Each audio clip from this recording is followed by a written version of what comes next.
রক্ত রসের মধ্যে পানি থাকে তোমার 90 থেকে 92% আর কার্বন। আচ্ছা, রক্ত পরিমাণ রক্ত রসের মধ্যে ভাসমান বিভিন্ন ধরনের রক্ত কোষ থাকে, সেটাকে বলা হচ্ছে রক্ত কণিকা। এই রক্ত কণিকা হলো 3 প্রকার। একটা হলো লোহিত রক্ত কণিকা, দেখা যায়, আর একটা হলো শ্বেত রক্ত কণিকা, আর একটা হলো লোহিত রক্ত কণিকাকে বলা হয় রেড ব্লাড কর্পাসেল। যাকে সম্পর্কে আর কিছু বলি, শ্বেত রক্ত কণিকা বলা হয় হোয়াইট ব্লাড কর্পাসেল এবং অনুচ্চ কণিকাকে বলি কাপিলারি। আচ্ছা গুড, এখন লোহিত রক্ত কণিকা সম্পর্কে আমরা একটু ইনফরমেশন জানি।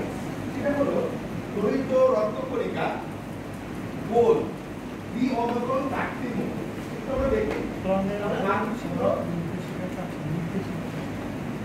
কেমন হয়, গোল গোলাকার দ্বি-অবতরণ চাকতির মতো, এবং এখানে হিমোগ্লোবিন থাকে, এবং এখানে একটা মেইন ইনফরমেশন, এখানে কোনো নিউক্লিয়াস থাকে। তাহলে রক্তের মধ্যে যে রক্ত রসের মধ্যে ভাসমান গোল দ্বি-অবতরণ চাকতির মতো হিমোগ্লোবিন যুক্ত নিউক্লিয়াস ইউনিট রক্ত কণিকাকে বলা হচ্ছে আরবিসি বা লোহিত রক্ত কণিকা। আর এখন আমরা আছি শ্বেত রক্ত কণিকা।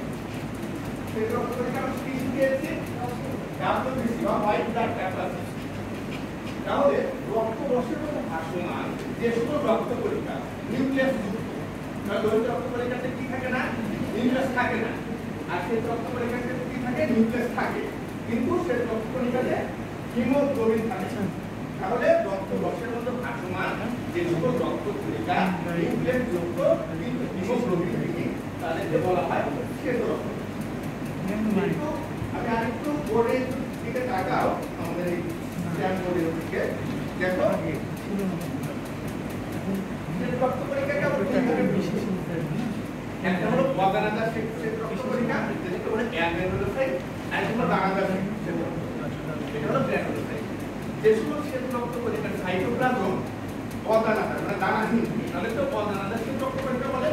আর যে সকল শ্বেত রক্ত কণিকার সাইটোপ্লাজম দানাযুক্ত, তাদেরকে দানাদার শ্বেত রক্ত কণিকা। বোঝা গেছে? আচ্ছা, আরেকটা হলো কি তোমার পঞ্চকণিকা। রক্ত রসের মধ্যে ভাসমান যে সকল রক্ত কণিকা আকৃতিতে সবচেয়ে এরাও নিউক্লিয়াস, এবং এরা আমাদের অস্থিমজ্জার মেগাক্যারিওসাইট কোষ থেকে সৃষ্ট হয়। তাদেরকে আমরা বলছি হলো পঞ্চকণিকা বা কাপিলারি। বোঝা গেছে? আচ্ছা, এখন তোমাদেরকে আমরা একটা জোড়ায় কাজ দিলাম।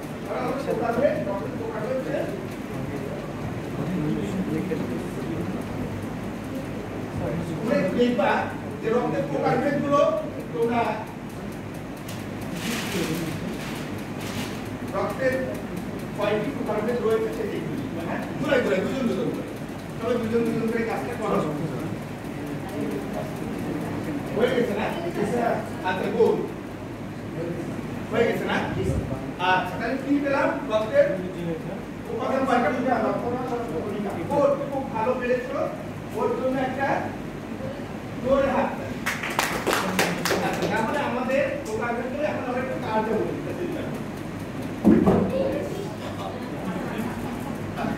রক্তের কাজ দেবো, রক্তের কাজ।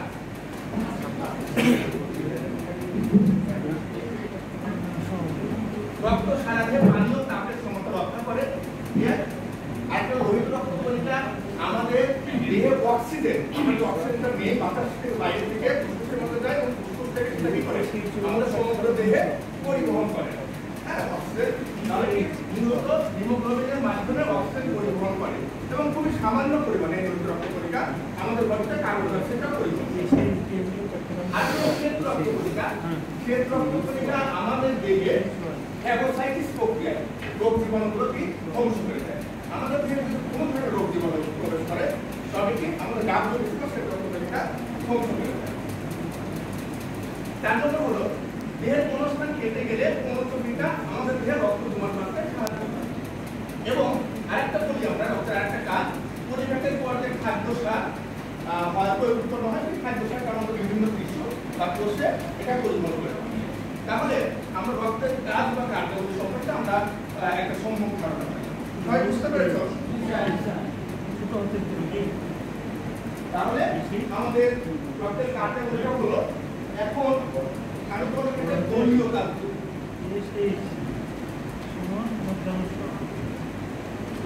দলীয় কাজ তোমরা সামনের বেঞ্চ পিছনের বেঞ্চের সাথে ঘুরে ঘুরে এই কাজগুলো করবে। দলীয় কাজ। আচ্ছা, দলীয় কাজটা বলি, রক্তের দুটি করে কাজ লিখবো। আচ্ছা, গুড। আচ্ছা, রক্তের দুটি কাজ। আচ্ছা, কি বলি, বলো তো একটা রক্তের কাজ বলো তো। ও আচ্ছা আচ্ছা, গুড, খুব ভালো করেছো। কি বলে তুমি একটা জোরে বলো তো। তোমাদের এখন আমরা ভুলবার না।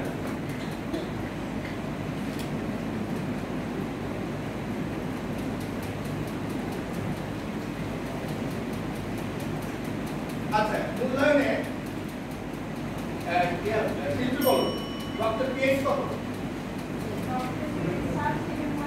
7.4। আচ্ছা, বলো একটা লোহিত রক্ত কণিকার মধ্যে কোন ধরনের রঞ্জক পদার্থ থাকে?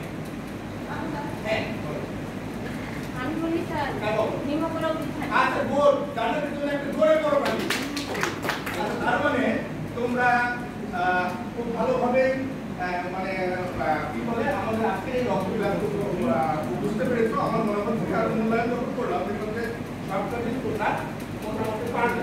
এখন তোমাদের জন্য একটা বাণিজ্য কাজ আছে।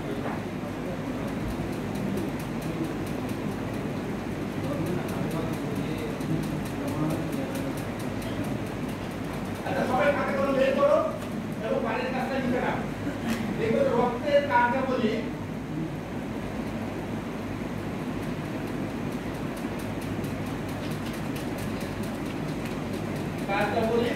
বিশ্লেষণ করবা। হ্যাঁ, বিশ্লেষণ করবে।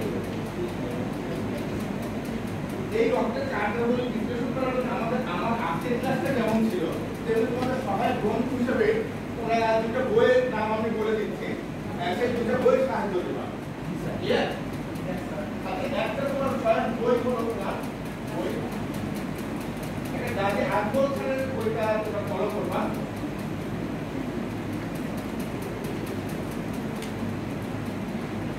আর এটা হলো আবুল হাসান খানের বই, তোমরা ফলো করবে। তারপরে দেখবে তোমরা আমাদের বিজেপিটা বুঝতে পারবে। আচ্ছা, এখন বইতে লেখা হচ্ছে। আচ্ছা, এখন আমরা পরবর্তী দিন এই ক্লাসটা করবো। পরবর্তী ক্লাসে হলো আমাদের হৃৎপিণ্ডের গঠন। হৃৎপিণ্ডের গঠন সম্পর্কে তোমরা একটু পড়ে আসবা, আর যে প্রবলেমগুলো থাকবে সেগুলো তোমরা নোট ডাউন করে আসবা, এবং আমরা সেই হৃৎপিণ্ডের গঠনটা ইজিলি আমরা এখানে ক্লাসের মধ্যে ইনশাআল্লাহ সমাধান করার চেষ্টা করব। আর তোমরা ভালো থেকো, সুস্থ থেকো। কারণ প্রচন্ড গরম চলছে, এই গরমের সময় বেশি বেশি করে ফ্লুইড মানে পানি জাতীয় খাবারগুলো খাওয়া, যাতে এই গরমটা আমাদের বডি থেকে প্রভাব করতে না পারে। সবাই ভালো থেকো, সুস্থ